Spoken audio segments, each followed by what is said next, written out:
27 a.C., aulas 31 e 32, página 139.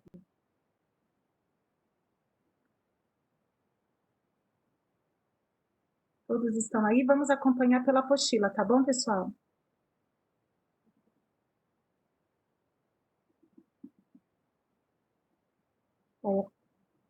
Vai aparecer aí para vocês.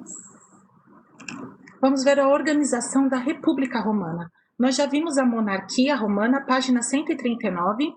Nós já vimos a monarquia romana e agora nós vamos ver como foi a República Romana. Organização e governo. Pessoal, o Senado, que já existia lá na monarquia, ele teve uma posição central na República, ele foi muito importante na República. A Assembleia Curial, que antes assumia as questões do exército, agora assumiu as funções religiosas. Foi criada a Assembleia Centurial, que votava as leis e elegia os magistrados. 2 cônsules, o que é cônsul? O que é cônsules, pro? É o cargo máximo da República. Eles chefiavam a República, mas chefiavam por um tempo limitado, não era vitalício, como na monarquia, né? Então, como funciona geralmente nas monarquias? Então, eles chefiavam a República por 1 ano. E o ditador era indicado pelo Senado em emergência, e aí por 6 meses apenas. Em casos de guerra ou revoluções, surgia o ditador, que era indicado pelo Senado também em caso de emergências. Tinham algumas figuras na organização do governo. Os pretores, eles que comandavam os tribunais, os questores, que controlavam as finanças públicas, os censores, que levantavam o número dos cidadãos, que controlavam o número da população. Eles elaboravam listas de senadores e cavaleiros a cada 5 anos e examinavam os costumes.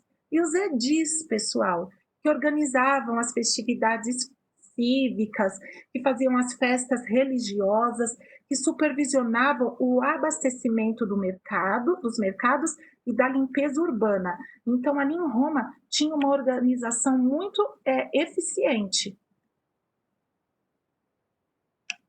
Guerras com os vizinhos. Nós já estamos agora aqui, ó, na página 140. Vamos virar a nossa apostila aí. As guerras com os vizinhos. Entre os séculos 5 e 3 a.C., Roma travou guerras com os vizinhos. Lembre-se que nós estamos na Península Itálica, tem várias cidades ali.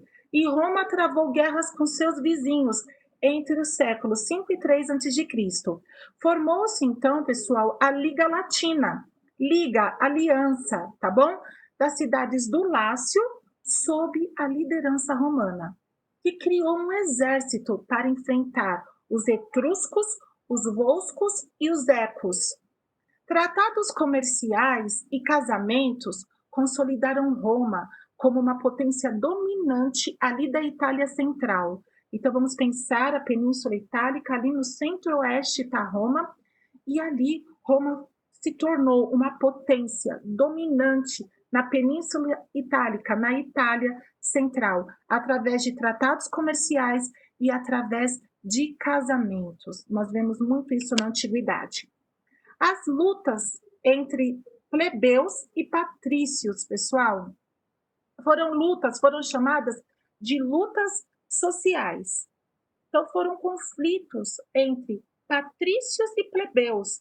E foi a maior, aliás, ameaça à república que estava começando, porque luta divide. Quando não há união e há luta, fica tudo dividido. E aí começou lutas entre os plebeus e os patrícios, e isso ameaçou a república que estava nascendo.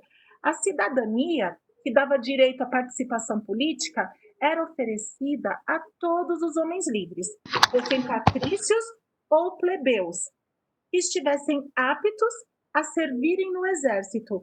Mas a maioria da população ali em Roma era formada por plebeus pobres. Então, eles eram incapazes de adquirir e manter o equipamento militar, porque eram eles que tinham que manter o seu equipamento militar. O Senado e as magistraturas também era de acesso restrito aos patrícios. Então, os patrícios controlavam o poder e eles eram muito poderosos, porque eles eram os grandes proprietários das terras, né? Eles eram proprietários de grandes terras.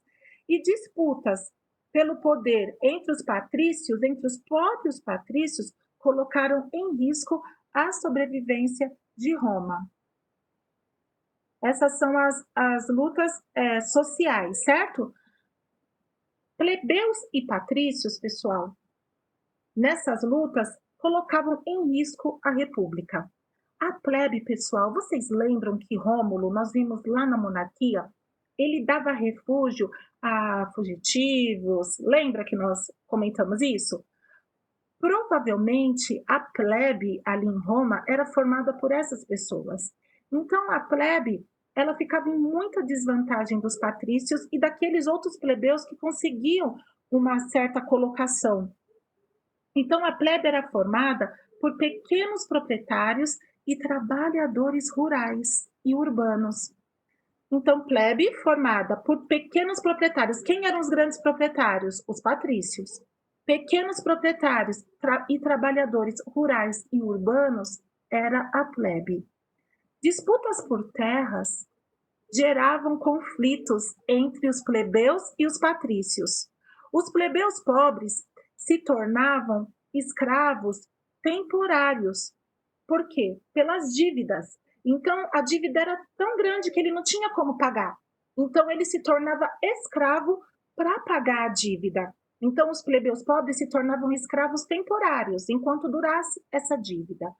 Os plebeus chegaram, pessoal, a sair de Roma no ano de 494 a.C. Eles saíram de Roma. Eles estavam vendo, não, tá muito difícil para a gente viver aqui. Essa luta, a gente sempre em desvantagem. E aí eles foram se instalar lá no Monte Sagrado. E eles criaram uma assembleia própria. E alguns senadores, alguns patrícios lá de Roma, começaram a sentir falta dos plebeus.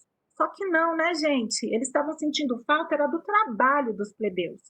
Então, eles foram lá até o Monte Sagrado, negociaram um acordo com os plebeus para que eles voltassem para Roma. Então, eles fizeram um acordo com os rebeldes, né, que foram lá para o Monte Sagrado, para que voltassem a Roma. E esse maus, né?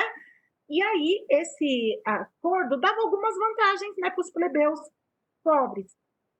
Então, surgiu, assim, os tribunos da plebe, que recebeu o nome de comitia tributa, né? Então, eles começaram a ter uma participação ali no Senado, né? Essa comitia tributa era para a defesa dos plebeus, mas também, pessoal, de 490 a 440, por 40 anos por aí, teve outras revoltas da plebe, certo? E aí, nessa época também, surgiu o primeiro código escrito romano, que quem estudar lá para frente direito vai ver que todo direito, boa parte do direito vem de Roma. Quando eu fiz faculdade de direito, eu lembro que a minha primeira matéria, e era a que eu mais gostava no primeiro ano, era direito romano, certo? Porque eles criaram o primeiro código escrito. Antes as leis eram só faladas, e quando as leis são só faladas, cada um fala o que quer. Mas aí então foi feito o primeiro código escrito romano, que ficou conhecido como a Lei das 12 Tábuas. Guarde isso daí com você, a Lei das 12 Tábuas. Nós já estamos na página 141, tá bom, pessoal? A Lei das 12 Tábuas. E conflitos levaram à nomeação de 10 legisladores que fizeram esse código. Então, essa lei foi feita também porque houve conflitos, tá bom? E aí, para solucionar parte desses conflitos, foi feita essa lei. Na página também 141, nós vamos ver novos direitos aos plebeus. Os plebeus, eles lutavam pelos seus direitos, e aí nós vamos ver novos direitos aos plebeus aí na página 141.